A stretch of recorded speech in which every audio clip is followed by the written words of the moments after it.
MCQs number 1, the multiples and sub multiples of the different units is called. इस MCQs में पूछा हुआ है जो मल्टीपल्स और सब मल्टीपल्स होते हैं जिनमें मिलीमीटर, नैनोमीटर, या इसको हम लिखते हैं 10 रेज़ की पावर -3, 10 रेज़ की पावर -6, 10 रेज़ की पावर 9। तो ये हमारे पास नैनो, गैगा, पीको, तो ये हमारे पास जो मल्टीपल और सब मल्टीपल्स होते हैं उसको हम नाम देते हैं प्रीफिक्सेस का। तो करेक्ट आंसर इसका बनेगा B. MCQs number 2, 1 metre is equal to, 1 metre जो होता है वो होता है 100 सेंटीमीटर के इक्वल होता है।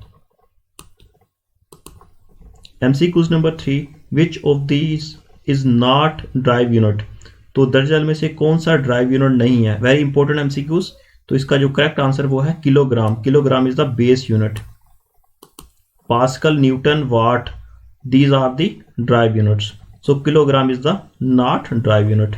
MCQs number 4, every phenomena of the universe is related to the mass and dash. Correct answer is energy. According to Einstein equation, E is equal to mc square. Energy. MCQs number 5 की बात करते हैं। The number of the base unit in SI system international में number of base unit जो कितने हैं वो है 7। 9th क्लास की बुक के फर्स्ट पेज के ऊपर ही इसका, फर्स्ट या सेकंड पेज के ऊपर उसका टेबल बना होगा। Length, mass, time, electric current, amount of substance, intensity of light, mole, these are the 7 units. MCQs number 6, the amount of substance in terms of numbers is measured is called. Correct answer is mole. The amount of substance जो होता है उसको हम measure करते हैं in the term of the mole, numbers में measure करते हैं। MCQs number 7, an interval of 200 microsecond is equivalent to the, correct answer is 2 multiply 10 raised की power -4 second, because micro is equal to 10 raised की power -6 and multiply by 10 raised की power 2. So after simplifying we have 2 multiply 10 raised की power -4 second. MCQs number 8, which of the following is the smallest quantity? दर्जन में से सबसे smallest quantity कौन सी है? वो है 5000 नैनोग्राम, क्योंकि 10 रेज़ की पावर -9 की इक्वल होता है नैनो। तो ये हमारे पास सबसे छोटी क्वांटिटी होगी, क्योंकि माइनस में पावर जो होगी वो छोटी क्वांटिटी होती है। तो ये हमारे पास मिली होता है 10 रेज़ की पावर -3, और इसके बाद माइक्रो होता है 10 रेज़ की पावर -6। तो क्योंकि सबसे जो बड़ी वैल्यू होगी माइनस में पावर में, तो वो सबसे छोटी वैल्यू होगी। तो ये हम स्टूडेंट अक्सर कंफ्यूज हो जाते हैं कि 5000 को देख के समझते हैं ये बड़ी वैल्यू है, तो ये बड़ी वैल्यू नहीं है, ये सबसे छोटी वैल्यू है। आगे यूनिट को देखना है। नेक्स्ट बात करते हैं MCQs number 9, which instrument is most suitable to measure the internal diameter of a test tube. Test tube जो होती है लैब के अंदर, जो टेस्ट ट्यूब यूज करते हैं, उसका इंटरनल डायमीटर को यूज करने के लिए हम कौन सा इंस्ट्रूमेंट यूज करते हैं? तो वर्नियर कैलिपर को यूज करते हैं, उसके 2 जॉज होते हैं, जबड़े होते हैं। आपने देखा होगा लैब के अंदर वर्नियर कैलिपर के 2 जॉज होते हैं, उसको अंदर उसके अंदर इन करके उसके बाद उसको ओपन किया जाता है, जिससे हम उसका इंटरनल डायमीटर को फाइंड करते हैं। Vernier calliper very important. MCQs number बात करते हैं 10 की। A student claimed the diameter of a wire as 1.032 centimeter using vernier caliper. Up to what extent do you agree with it? एक student है, वो क्या करता है कि डायमीटर फाइंड करता है किसी भी वायर का, उसकी वैल्यू है 1.032 सेंटीमीटर वर्नियर कैलिपर को यूज करके। तो उसकी जो रीडिंग है उससे आप कितनी हद तक एग्री करते हैं? तो इसका जो करेक्ट आंसर होगा वो होगा 1.03 सेंटीमीटर। तो इसका करेक्ट आंसर होगा ये, according to the least count of the vernier calliper के मुताबिक इसको हम कंपेयर करेंगे, तो 2 नहीं आएगा यहां पे।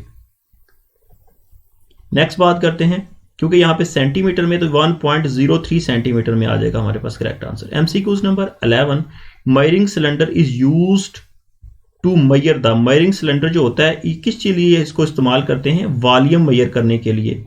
मेजरिंग सिलेंडर जो होता है ये वॉल्यूम को मेजर करने के लिए हम इसको इस्तेमाल करते हैं, लिक्विड का volume usually. MCQs number 12, a student noted the thickness of a glass sheet using the screw gauge On the main scale, it reads 3 division, while 8th division on the circular scale coincide with the index line. Its thickness is, numerical type MCQs है, तो simply इसका जो thickness होगी वो होगी according to the screw gauge 3.08 millimetre. तो इसका answer होगा ये। MCQs नंबर बात करते हैं 13 की। The significant figures in an expression are, तो correct answer is C, all accurately noun digits and first doubtful digits. These are the definition. This is the definition of the significant figures. MCQs number बात करते हैं next 14. The branch of physics which deal with the physical aspects of the light is known as light physics. Next बात करते हैं MCQs number 15. The study of physical aspects that affect the motion of the object is known as mechanics. मतलब वो physics की branch जिसके अंदर motion of objects को deal करते हैं उसको मैकेनिक्स बोलते हैं। नेक्स्ट बात करते हैं MCQs number 16.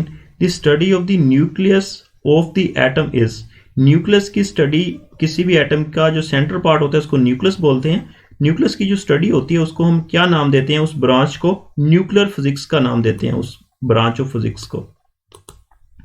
MCQs number 17. The electron microscope is the invention of, correct answer is physics. Physics की इन्वेंशन है इलेक्ट्रॉन माइक्रोस्कोप। MCQs नंबर 18 की बात करते हैं। The study of the internal structure of the अर्थ, जमीन के अंदर की जो स्टडी होती है, जमीन के अंदर की जो स्टडी होती है उसको हम जियोफिजिक्स का नाम देते हैं। MCQs नंबर बात करते हैं 19 की। The most of the universe is, हमारी जो कायनात है वो मोस्ट ऑफ किससे कंपोज्ड है, वो प्लाज्मा से कंपोज्ड है। प्लाज्मा क्या होता है कि ये हमारे पास एक्चुअली हमारे पास गैसियस स्टेट होती है, 4 स्टेट ऑफ मैटर होती है जिसके अंदर आयंस, एटम्स और मॉलिक्यूल्स का एक कॉम्बिनेशन होता है, जिस काफी हीटेड फॉर्म में होता है ये प्लाज्मा फॉर्म। नेक्स्ट बात करते हैं MCQs नंबर बात करते हैं 20 की। Atom bomb is the martial of the, तो एटम बम जो है ये किस की इजाद है, ये फिजिक्स जो है, फिजिक्स के असूलों के ऊपर एटम बम जो है ये हमने इसको बनाया। तो नेक्स्ट बात करते हैं MCQs नंबर 21. Dash related to the study of the physical effects of the sound, इस correct answer is sound. Sound की definition simple, the branch of physics is the sound. MCQs number बात करते हैं 22 की। The state of matter at very high temperature is called, मतलब वो state of matter जो काफी हाई टेम्परेचर पे होती है वो प्लाज्मा कहलाती है। अभी मैंने आपको प्लाज्मा के बारे में बताया, काफी हॉट फॉर्म में जो हमारे पास मैटर होता है उसको हम प्लाज्मा का नाम देते हैं। MCQs number 24. Dash is measured to the determine the properties of the brick, हमारी जो एक ईंट होती है, ईंट जिससे हम घर वगैरह कंस्ट्रक्ट करते हैं, दीवार वगैरह बनाते हैं, वॉल वगैरह, तो वो ब्रिक होती है, उसकी जो प्रॉपर्टीज होती हैं उसको डिटरमाइन करते हैं। उसके लिए किस चीज की जरूरत पड़ती है, उसको डिटरमाइन करने के लिए उसकी लेंथ का जानना जरूरी है, विड्थ का और हाइट का। तो all of these are the correct answers. MCQs number बात करते हैं 25 की। Length, mass, time, current and intensity of light are the dash quantities, these are the base quantities. MCQs number 26. The physical quantities defined from base quantities are called, these are known as derived quantities. जो base quantities की help से जिनको हम define करते हैं उनको हम derived quantities का नाम देते हैं। MCQs number 27. The system of base and derived units is called, these are known as system international units, जिसको हम SI से भी रिप्रेजेंट करते हैं। 1960 में ये सिस्टम इंटरनेशनल की 11th कॉन्फ्रेंस हुई थी, फ्रांस का शहर था पेरिस में, सिस्टम इंटरनेशनल। नेक्स्ट बात करते हैं MCQs नंबर 28.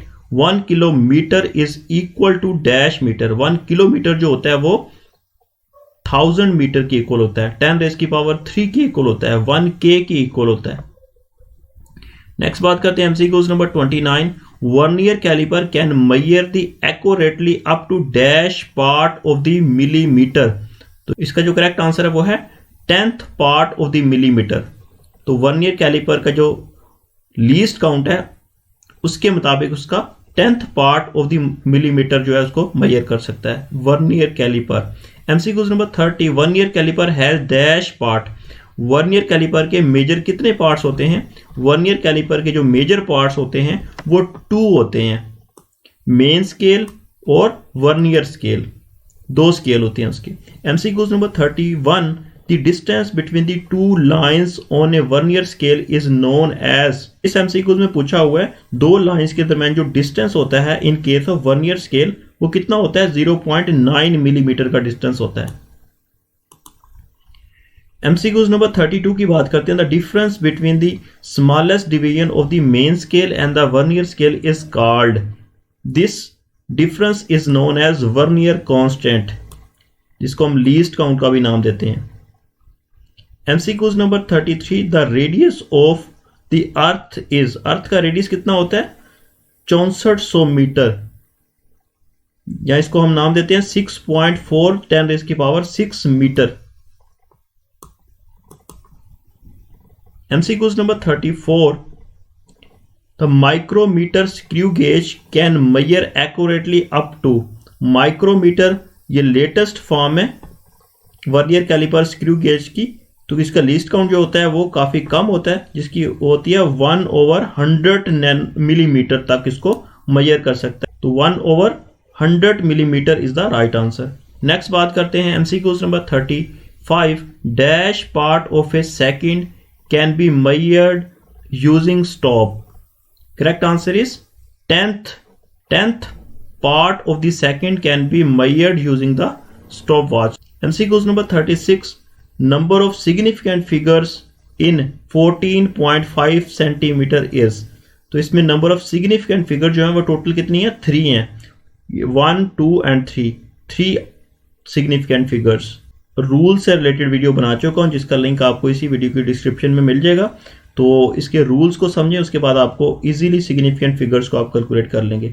ये तो थे 9th class physics chapter number 1 के फुल चैप्टर के MCQs आप लोगों के साथ मैंने यहाँ पे डिस्कस किए हैं। कुछ MCQs एक्सरसाइज के हैं और मोस्टली MCQs पूरे चैप्टर के हैं। आप इनको करें, आपके एग्जाम में पूरे के पूरे मार्क्स आएंगे। इसके साथ साथ जो एजुकेटर के टीचर्स हैं उन MCQs को लाजमी करें ताकि उनकी बेहतर से अच्छी प्रिपरेशन हो सके। चैप्टर वाइज इंशाल्लाह हम लेके चलेंगे। इंशाल्लाह मिलते हैं चैप्टर नंबर 2 में।